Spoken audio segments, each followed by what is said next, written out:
Thinking of buying a house here in Myrtle Beach? Well, hold on tight because there's a lot to consider before diving in. Today, I'm sharing with you the 8 things I wish I knew before I bought my house here in Myrtle Beach. Now, my name is Mike Fiebernitz, and if you're new to my channel, I give you my tips and tricks on buying and selling here in Myrtle Beach through the 14 years of experience of being a real estate agent. So if this is what you're looking for, then hit the subscribe button and the notification bell so you are notified as soon as I put out another video. So let's go ahead and dive right in. Number 1 is traffic. So traffic can be a challenge in peak tourist seasons here in Myrtle Beach because Myrtle Beach is one of the most popular beach destinations here in the United States. And along with all this beach traffic, all the lights and, all the events that we have here, you could be sitting in traffic for a very long time, especially if you purchase in a neighborhood where the outlet of getting out of your neighborhood is off of one of these roads or highways where traffic gets backed up all the time, which is going to lead to a lot of frustration. Besides the major highways, there are other roads and side streets that locals, just like myself, tend to stick to avoid all these traffic jams and get up and down the beach fairly quickly. Number 2 is resale value. This is a very important aspect in buying property here in the Myrtle Beach area. Because here's why.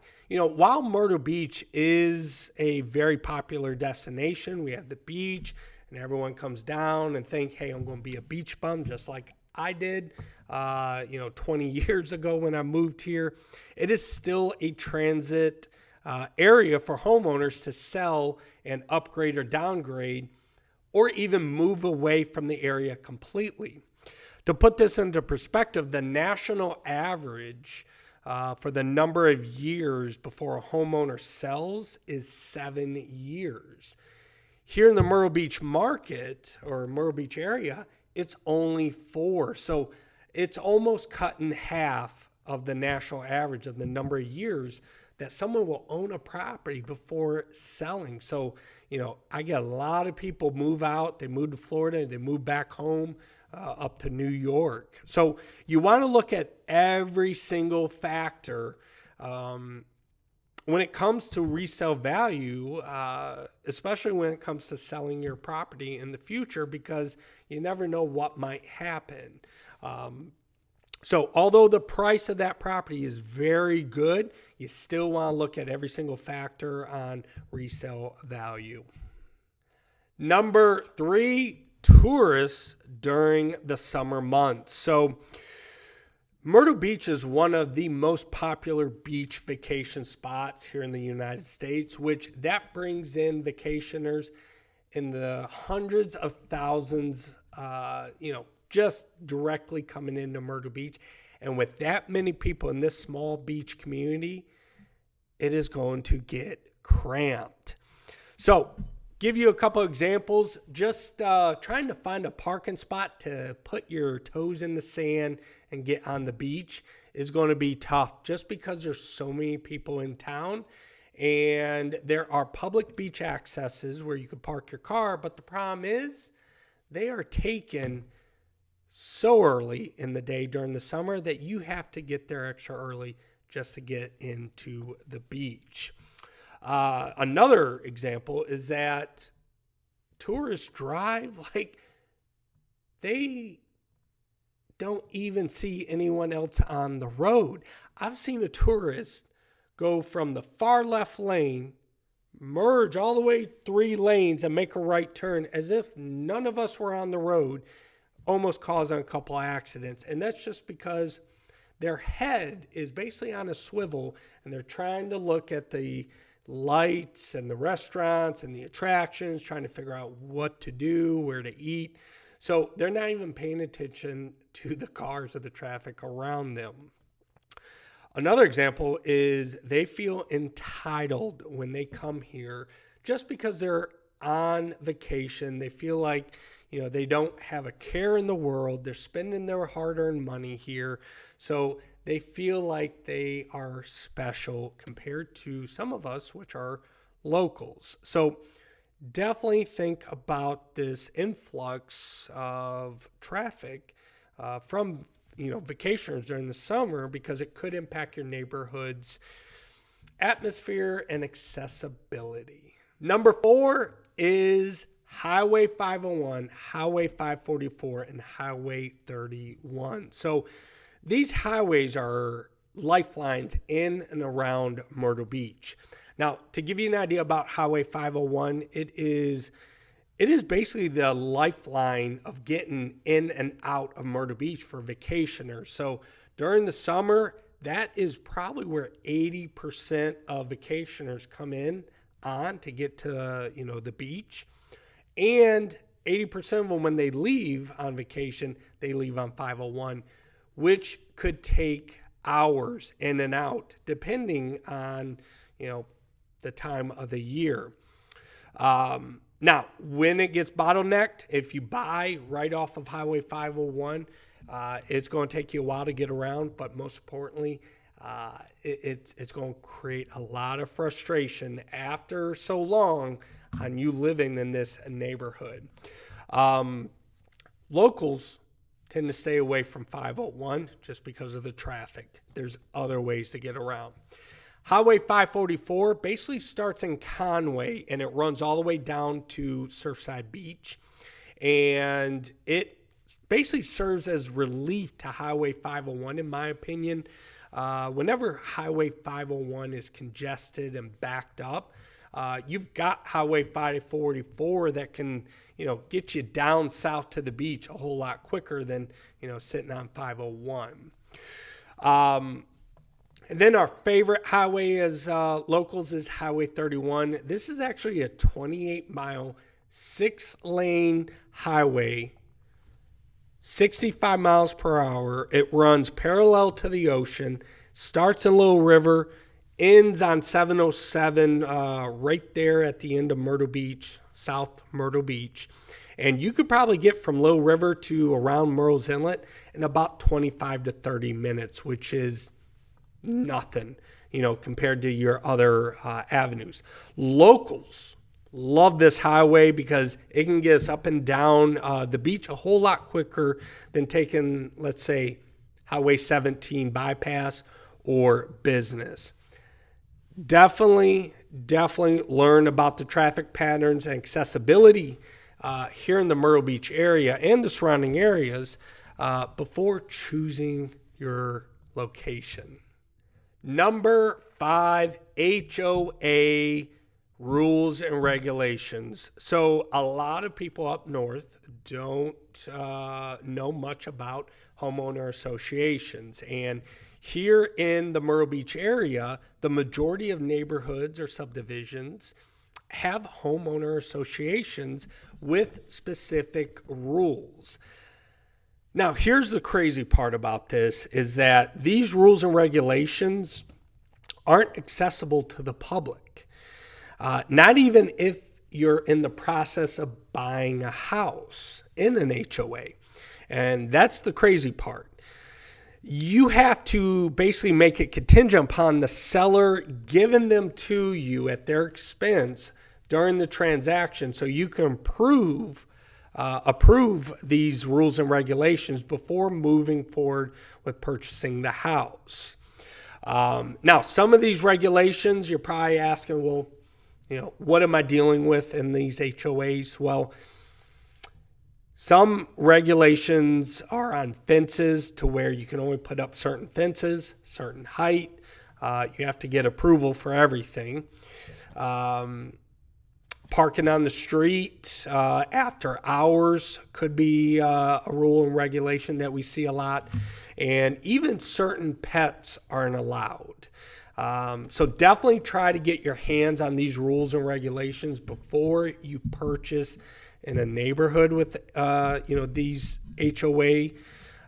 Just because you don't want to get into a neighborhood and then next thing you have a dog that, you're getting fined on because you can't have that breed or that type of pet in the neighborhood, or you put up the fence and then they say that's the wrong fence. Now you got to take it down and you turn around and you're getting fined for having the wrong fence. So definitely try and get your agent to acquire me. If you want to hire me, try and get what I try and do is I try and get these beforehand before we go into making an offer. Number 6, other communities. When I talk about other communities, I'm actually talking about the other towns here in the Grand Strand area, which the Grand Strand area is actually made up of 60 square miles, starting from the North Carolina-South Carolina border all the way down to Pawleys Island and Georgetown. And, what a lot of people tend to do when they come and look for properties or houses to buy is they're only looking somewhere around Myrtle Beach because that's all they know. And, every town has its own perks and benefits compared to Myrtle Beach, to where, Myrtle Beach might not have some of these advantages that these other towns might have. For instance, Carolina Forest is actually just west of Myrtle Beach, right across the Intercoastal Waterway. And the benefit there is that you have significantly less traffic than Myrtle Beach, but you are just minutes away from the actual ocean, sand, and, getting on the beach. So the proximity is just fantastic. Another town is actually south of Myrtle Beach, and that's Pawleys Island. And that's about 30 to 45 minutes from Myrtle Beach. But, it's best described as an established, laid-back, carefree lifestyle with a touch of Charleston, South Carolina, thrown in there. I see a lot of retirees basically go to Pawleys Island, and it's actually just far enough away from, the vacationers during the summer that you feel like you're not, part of, Myrtle Beach or South Myrtle Beach, but it's just close enough to where, you're not that bad of a drive to get into some of the entertainment and attractions. So don't limit yourself to just only Myrtle Beach on purchasing. There are far more towns here in the area that you can check out that gives some different benefits and features. Number 7, millage rate. So millage rates here in Myrtle Beach can significantly impact your property taxes. And not all areas or towns here have very similar millage rates. And an example is let's take Conway. The millage rate is almost 30% higher than the area's average. And you could be paying $800 more for a second home than expected. Research and understand how this rate can affect your property taxes, and what the millage rates will be. So basically, exactly what you're going to be paying in property taxes, because the last thing you want to do is find a house, love it, and then, all of a sudden those property taxes are 30% more than what you expected. Number 8, wind zone. So being located near the coast, Myrtle Beach is actually subject to, varying wind zones. Now, these wind zones actually affect your homeowner's insurance when you go to buy your house. So depending on the wind zone that you're in, you could have, homeowner's insurance that is very low compared to another wind zone that is through the roof. So that great buy that might be 2 blocks off the beach, or that house that, you know, is your dream house that's right across the street from the beach, your homeowner's insurance is going to probably be through the roof because of the wind zone it's in. See, we have a lot of hurricanes that come up the coast through the Myrtle Beach area. So here's my 2 recommendations when it comes to the wind zones. 1, make sure you buy a house that is built to withstand the conditions of these hurricanes that we see, to avoid, you know, costly damages. 2, always consult with your insurance agent to get the quote on the house you're looking to purchase, so you don't think it's like $2,000 when it could be $8,000. So definitely talk to your insurance agent to give you an idea of what you're looking at in homeowners insurance. There you have it. The 8 things I wish I knew before buying my house here in Myrtle Beach. And hopefully you can take these 8 things, come down here, buy your house, and save you a little bit of money, headache, and even save you some frustration. Now, if you're looking to buy a house, I'd love to help you out here in the Myrtle Beach area. My direct cell phone number is down below. You can give me a call or text me, and I'd love to help you out. I have 14 years experience in real estate, and most importantly, I've been living here for 20 years, which I know the ins and outs of all the towns and communities. Thanks for watching. If you could, don't forget to like, share, and subscribe for all of Myrtle Beach real estate tips and tricks that I'm going to be sharing. And see you guys next time. Have a good one.